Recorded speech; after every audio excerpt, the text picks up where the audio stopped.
Você faz ideia de onde vem essa história toda de Papai Noel? Já ouviu falar que é uma invenção da Coca-Cola? E se eu te disser que a coisa é muito mais estranha do que isso? Que há 1700 anos, o Papai Noel era um bispo cristão na Turquia, participando das mais profundas discussões teológicas. Meu nome é Henrique Caldeira e é disso que eu vou falar nesse vídeo. Antes de mais nada, se você ainda não é inscrito no canal, já se inscreva aí que ajuda muito o canal a crescer e a alcançar mais gente aqui no YouTube. A história começa no século IV d.C., na atual região da Turquia, na época chamada de Ásia Menor, mais precisamente na região da Lícia. Lá, ao que parece, teria nascido São Nicolau, ou Nicolau simplesmente, que se tornaria bispo da cidade de Mira, também na Ásia Menor, e teria participado inclusive do famoso Concílio de Niceia, convocado pelo imperador Constantino o Grande para discutir alguns pontos da doutrina cristã. Bom, basicamente o que se sabe sobre Nicolau de Mira é isso. Para falar a verdade, há tão poucos vestígios históricos da sua vida que alguns historiadores chegam a questionar se ele teria realmente existido. Mas as evidências indiretas, como o aumento expressivo de pessoas batizadas com o nome de Nicolau nos séculos seguintes e o estabelecimento muito rápido de tradições relacionadas a ele, parecem convincentes de que Nicolau de Mira não é pura lenda, mas é muita lenda. É que do século VI em diante, São Nicolau já era um santo bastante importante, principalmente no Império Bizantino, com várias igrejas dedicadas a ele, e já circulavam as mais variadas histórias sobre os seus grandes feitos e milagres. Textos que podem ser interessantes do ponto de vista religioso, mas não são muito plausíveis do ponto de vista histórico. Agora, algumas dessas histórias sobre São Nicolau são bem curiosas quando a gente leva em consideração que esse personagem seria a base para o desenvolvimento do Papai Noel. Uma história bem famosa sobre São Nicolau, por exemplo, é a de que ele teria dado um soco na cara do bispo Ário durante o Concílio de Niceia. Ário era o principal representante na época da doutrina de que Cristo não era propriamente Deus, mas sim uma criatura subordinada a Deus. Essa doutrina acabou sendo derrotada no concílio e por isso provavelmente surgiu essa história do soco na cara, que representa uma espécie de zelo agressivo da ortodoxia contra os hereges. Outra história muito interessante é que, segundo dizem, São Nicolau costumava andar por aí com uma marreta na mão, destruindo todo o templo e estátua pagã que ele encontrava pela frente.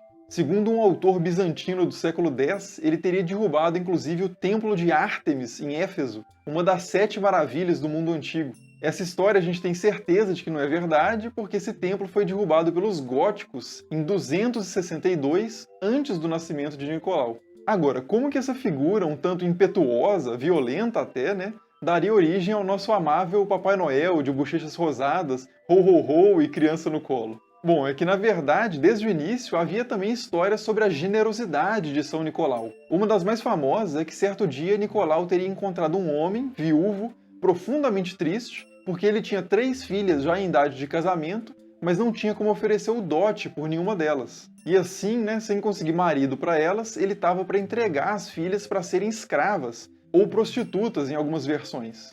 Aí São Nicolau, muito comovido com a situação, teria deixado 3 sacos de ouro na casa do homem para ser o dote de cada uma das filhas. E teria feito isso, inclusive, secretamente, numa combinação, aliás, bastante cristã de generosidade e modéstia, seguindo os ensinamentos ali do Sermão da Montanha.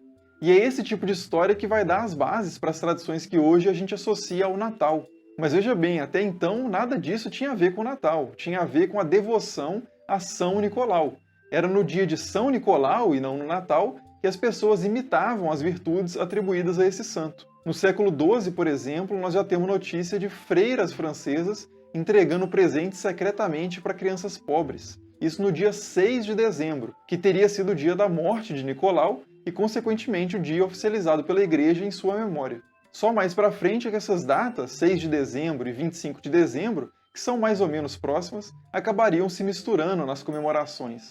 Essas tradições associadas a São Nicolau foram se desenvolvendo continuamente ao longo de séculos, gerando novas histórias, incorporando elementos das culturas locais e se tornando cada vez mais marcantes na vivência religiosa em vários países, especialmente no leste europeu e também na Europa Central.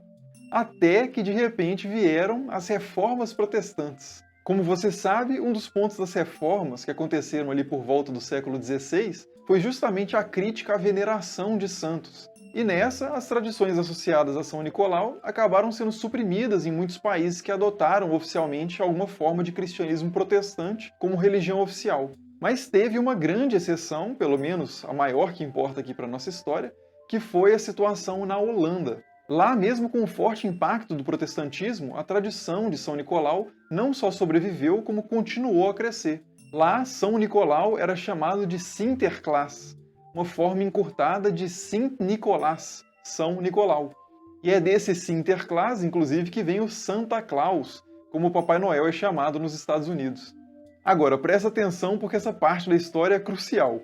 Nesse mesmo contexto pós-reformas, já no século XVII, houve uma forte imigração de holandeses para a América do Norte, e lá eles fundaram a Nova Amsterdã, atual Nova York. E em meio a tantos outros imigrantes ali na região, cada um com sua língua, costumes e tal, os holandeses em Nova Amsterdã fizeram questão de valorizar sua própria cultura, fortalecendo a sua identidade naquele território estrangeiro. E o Sinterklaas, justamente ele, foi um dos principais elementos nesse processo. Então é nesse contexto histórico e geográfico, Nova Amsterdã / Nova York, que se transformaria eventualmente em um dos maiores centros comerciais do planeta, é que a figura moderna do Papai Noel vai se consolidar. Praticamente todas as grandes contribuições para a criação do Papai Noel, tal como a gente conhece hoje, vêm de autores nova-iorquinos, inspirados, claro, pelas tradições milenares que já haviam se desenvolvido anteriormente. O cartunista nova-iorquino Thomas Nast, por exemplo, vai ser o responsável por popularizar o Papai Noel rechonchudo, de bochechas rosadas, com sua tradicional roupa vermelha e cinto de couro. O escritor também nova-iorquino Clement Clarke Moore vai popularizar o trenó voador, as renas e a entrada pela chaminé. E vários outros nova-iorquinos, quase todos ligados à sociedade histórica de Nova York, de grande influência cultural holandesa, vão ir completando esse quadro. Agora, você pode estar se perguntando o seguinte, mas e a Coca-Cola? Onde é que a Coca-Cola entra nessa história? Não tem uma história de que a Coca-Cola é que inventou o Papai Noel, ou pelo menos mudou a cor dele para o vermelho? Então, na verdade, a Coca-Cola não fez nenhuma dessas coisas, mas ela realmente tem um papel nessa história. É que na década de 1930, a Coca-Cola lançou uma campanha publicitária para alavancar as vendas no inverno, que costumavam ser muito baixas. E o artista contratado para fazer as imagens dessa campanha, o Haddon Sundblom, se inspirou exatamente nas obras desses autores nova-iorquinos para criar o seu Papai Noel. A campanha foi um sucesso e a imagem do Papai Noel vermelho, rechonchudo, de gorro e cinto, se consolidou de vez por todo o território dos Estados Unidos, não só Nova York, e daí, com essas características, foi exportado para o mundo inteiro. E é mais ou menos assim que o santo, que saiu na porrada em pleno concílio de Nicéia, se tornou o bom velhinho, piloto de trenó voador e garoto propaganda da Coca-Cola. É um processo milenar, cheio de bifurcações e confluências, acontecendo simultaneamente em vários países e até continentes, então muita coisa teve que ficar de fora desse vídeo. Mas se você tem alguma curiosidade em particular que eu não abordei aqui, deixa aí nos comentários que eu tento responder. Como sempre, muito obrigado por assistir e até o próximo.